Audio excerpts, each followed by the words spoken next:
తిరుపతి జిల్లా రేణిగుంట మండలంలోని అల్లికేశం గ్రామం తీవ్ర సమస్యలతో సతమతమవుతోంది. చిన్నపాటి వర్షానికే గ్రామంలోని వీధులు చెరువులను తలపిస్తున్నాయి.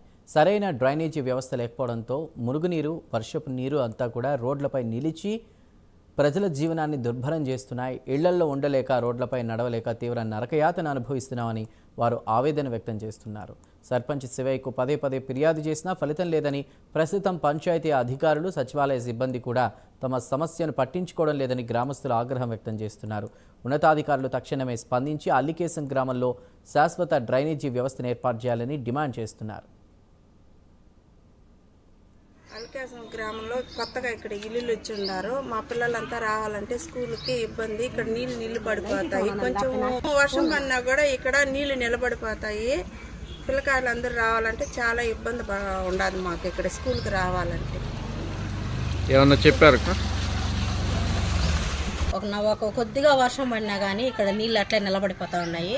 ఇంతకు మునిపేమంటే వాళ్ళు వీళ్ళు సార్ వాళ్ళు అందరూ వచ్చారు, దోమలు నిలవకూడదు, మీరు చిన్న చిన్న డబ్బాలలో నీళ్ళు నిలబడిపోయినాయి, ఇక్కడ దోమలు ఉన్నాయి, ఇన్ని కోట్లు కొద్దిగా పిల్లలు పెడతాయి అనేసి ఇన్ని సమస్యలు చెప్పారు కదా. ఇట్లా ఈ నీళ్లు ఒక నెల ఇరుకున్నారు.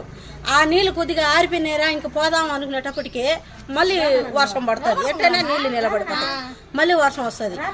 ఈ నీళ్లు మాకు ఎట్లన్నా సరే ఈ నీళ్లు నిలవకుండా చేయండి.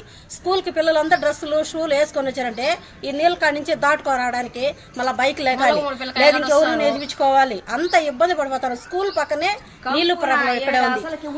వాసన మేమైతే సర్పంచ్కి చెప్పాము, శివయ్యకి ఆల్రెడీ తెలుసు. శివయ్య ఈ ఊర్లో సర్పంచ్ అప్పుడున్నాడు అంటే ఇప్పుడు లేదు, మార్చికి అయిపోయింది అతనికి.